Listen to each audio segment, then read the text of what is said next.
This is the Fredericksburg Neighbors Podcast, the place where local businesses and neighbors come together. Here's your host, Dory Stewart. Welcome back to another episode of the FXBG Neighbors Podcast, where we share the stories of our favorite local brands. I have a special guest joining me today. We've got Dr. Lindsey Aebli, and she is with Auravet Mobile Veterinary Care. Dr. Aebli, welcome to the podcast. Hi, I'm so happy to be here today. Well, I'm really excited to learn more about you and more about Auravet. So let's start there. Share with us, what is Auravet? So Auravet is a brand new mobile veterinary practice in Fredericksburg. We are a locally owned, community-minded practice that's just trying to expand access to care for all of our pet owning population. So we service small animals, dogs and cats. We also service small farm animals like goats, sheep, alpacas, even mini pigs, and the occasional chicken. And then I also will see horses as well. We are just trying to bridge the gap between traditional brick and mortar veterinary practices for those who might have transportation challenges, or perhaps they're dealing with an older pet that has difficulty getting into the car. And we offer kind of whole life care. So your standard like puppy visits and wellness things, sick or ill care, and then end of life and hospice care as well. Amazing, amazing. Such a needed service. And you are, talk to me a little bit about the history of the business. It's kind of new. It is. So we are kind of just officially launching within the last month. But my team and I have all been in practice for years. So I was traditionally a mixed animal practitioner in a brick and mortar practice for about 5 years, all through the pandemic. And I needed a change. And so we transitioned to kind of a mobile practice model in 2023. And I loved it so much, but that practice was based further up in Northern Virginia. And I live on a small farm in Fredericksburg. And there wasn't really anyone doing this kind of work down here, particularly with like wellness care in home, as well as the end of life care. There was just a bit of a gap in the service. And so we started talking about opening up the horizons, I guess, for people in this area as well. Instead of just keeping it so focused in Northern Virginia, we wanted to have some more coverage down here. And talking to my two teammates who make everything, all of this possible, we kind of came up with the idea, and it was just, I think, like a lightning bolt, I guess. From there, everything just seemed easy and fell into place. And we were all really aligned with the kind of care we wanted to offer, how important the community is to us. And so Auravet was just kind of born out of all of that. Amazing. Amazing. I love that it was born, organically. I have this idea to serve the community, and like you said, lightning bolt. Yes. I love that so much. And it's interesting. You're serving a pretty large area, and then servicing, small animals and, some, larger animals. Yes. So I imagine there is a really great need for this, and I'm really excited for you. I feel like you are just going to explode even more in the community. I know that there's a lot of excitement around having you here. Well, we are really excited for that. And our dream is to, expand intentionally and bring on more team members as we are able to serve more people and more areas. We certainly, there's a need for exotics care in home. There's always a need for more practitioners with availability on the road. And so we're a small team right now, just 3 of us. It's myself, my office manager and go-to for everything, Caitlin, and then my technician, Colleen. But we are really hopeful to do a great job, make a lot of great connections with new clients and patients, and then bring on more team members, hopefully in the next couple of years. Amazing. Amazing. So I want to learn more about you. Tell me about your background. How did you get into this? Yeah, so I am actually originally from Florida, Orlando to be specific. So I grew up like right down the road from Disney. I grew up wanting to be an animal caretaker at SeaWorld. That was like my dream. But when I was in high school, I started kind of shifting from just doing something like animal caretaking to wanting to be more involved with the veterinary side of things. And that's when everything kind of shifted for me. I went to vet school and undergrad at the University of Florida. And while we were there, my husband, who I've been with since I was in high school, got a job up here working for the government. And so when I was still finishing my degree, he moved here. And I followed him with the intention of like, not sure what I'm going to do, but and we're going to make it work. I had gone to school and vet school with a focus on equine, but didn't really have any specific thoughts about, I definitely had to stay equine. I've been involved in all kinds of different variety of avenues within veterinary medicine, from affordable care to small animal specific to mixed animal, even before I went to school. And so by the time I got out up here, I knew I wanted something that was going to be a different challenge every day. I'm the kind of person that gets bored if I'm doing the same thing all the time. So I moved into practice in a mixed animal practice. I was part of a 7-doctor, well-established, privately owned practice up in Centerville, which was a great place to get my feet wet and to learn a lot. And I am so thankful for the mentors that I had, especially my technicians that taught me everything. We wouldn't be anywhere without techs in our field. But like I said, I was working there through the pandemic. Things got crazy for us in the veterinary industry as a whole. Everyone got pets, which is a great thing. We want the shelters to be empty, but certainly it was a huge jump in our production and like the amount of things that we were kind of responsible for. And at the time I was also working with Prince William County Animal Shelter.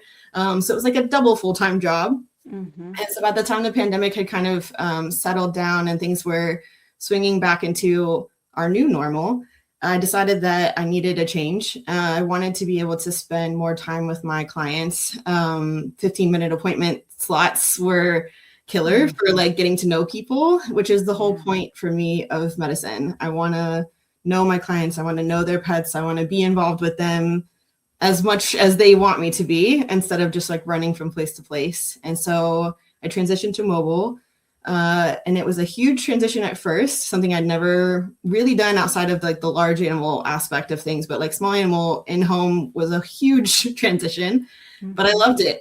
From minute one, it was, I think, the answer to what I had been looking for in vet med as a whole, to be able to have the chance to just connect with people, to really slow down. And especially for pets, like I said, that are older or have mobility challenges, we're not asking them to like load into a car and then get out and wait in a waiting room and, you know, all of the stress that comes with that. And so the pets are happier, their people are happier, I'm happier. And we get to be really intentional about the connections that we make and the medicine that we practice. And so all of those things kind of fit exactly what I had been searching for. But from there, we just wanted to, like I said, just expand the horizons to communities that were underserved. And I wanted to do it with people that felt really aligned with the things that are most important to me. And that is like I said, my 2 teammates are what make this possible. And so we are having so much fun getting started and doing things and going to community events and getting involved with our chamber. And we've also stepped up as a veterinarian in charge for the Fredericksburg SPCA while they're looking for a more permanent veterinarian. And so it's just been a path I never could have envisioned, but exactly the one that I needed. That's amazing. And I can feel your love and excitement for what you do when you talk about it. I really can. And the fact that you say that you're having so much fun and you're having so much fun with your team. Yes. And I just love that so much. And it comes through when you're talking about it. I think that was what we were all really hoping for. I mean, you don't go into veterinary medicine without a passion for it, because it is such a difficult career field in general, from all aspects, from the emotional sides of it and the financial pieces of it as well. And so I think veterinary medicine attracts the most amazing people. I have been so blessed by like every person that I've worked with, but I wanted to be able to make it good, like good for us, so that it wasn't just, you know, something that we were going to burn ourselves out on, but something that we could really intentionally kind of give our whole, selves to the way that we always would. But then you were going to get something back at the end of it. You were going to be able to be involved in the events that you wanted to do. We could do fun photo shoots for things if we wanted to. We're planning to all travel together for our CE events, so that we can really make that more of a team bonding thing than just a requirement for our licensing. And so all of those things make it feel like so much more than just a job. It really kind of fits back into, this is a passion project for all of us. Yeah. While we still get to do the work that's so important. Yeah. And you get to do it completely your way. Yes. So the joy of, entrepreneurship is you can do it your way. You don't Yes. have to follow anybody else's path. There's no rules. You can make up the rules and, create this business that is, your dream and your passion. I love this so much. Yeah, listen, if you had asked me 5 years ago if I was going to be opening my own practice, I would have laughed at you. I was like dead set on, I was just going to be an associate, like let someone else handle all of those crazy things that I don't understand. But it really became important to me for the ability to just really have a say in how my staff is treated. And what kind of policies are made and upheld and what promises are made and upheld. And so this was the one thing that I could say for certainty, like my staff is what's most important to me. I can't do my job without the people who make that possible. I have the medicine, I have the, the ability to do diagnostics and then put all the pieces together for my patients, but I can't do any of that without the most amazing support behind me.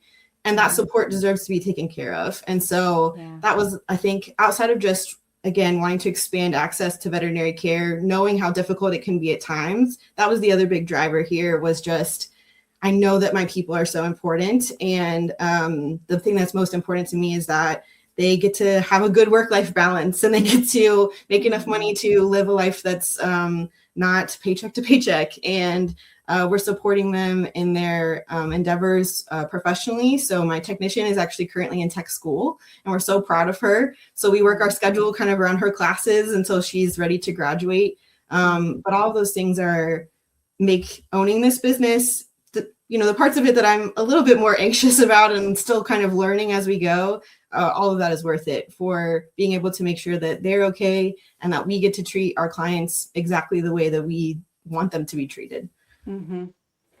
Spoken like a true leader. Your team is lucky to have you. Well, I'm beyond blessed to have them, believe me. I love that. So what is something that you wish the listeners knew about your business?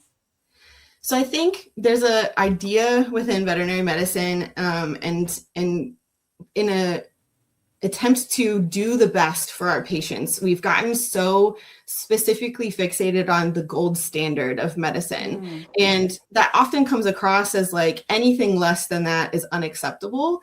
And I come from the school of thought and from a background related to affordable care, where I think that it's far more important that we focus on spectrum of care.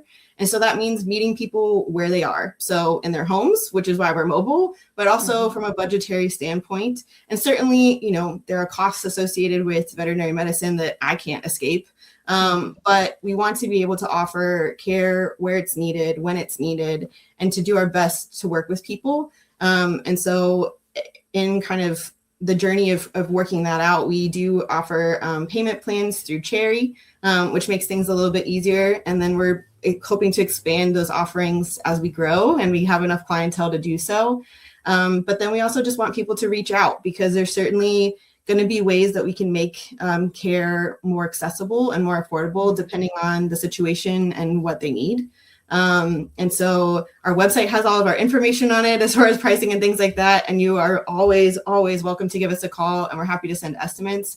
But I don't want people to be afraid to seek care just because, with the way the economy is and the way veterinary medicine as a whole is doing their best to provide really good medicine.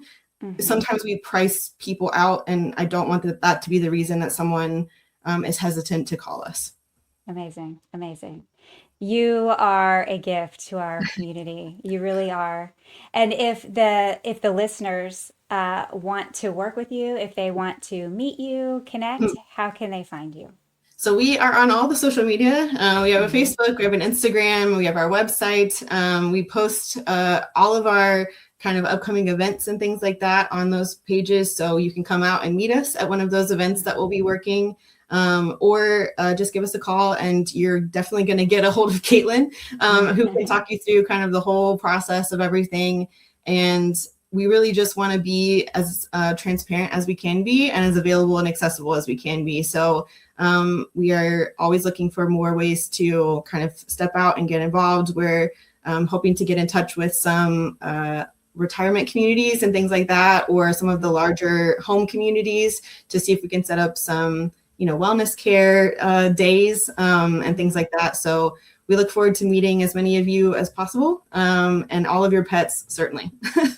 Amazing. Amazing. Well, Dr. Aebli, thank you so much for joining me on the podcast today and sharing Auravet with us. Yes, thank you so much for having us. We were so grateful to be here. Thank you. Thank you for listening to the Fredericksburg Neighbors Podcast. To nominate your favorite local businesses to be featured on the show, go to fxbgneighborspodcast.com.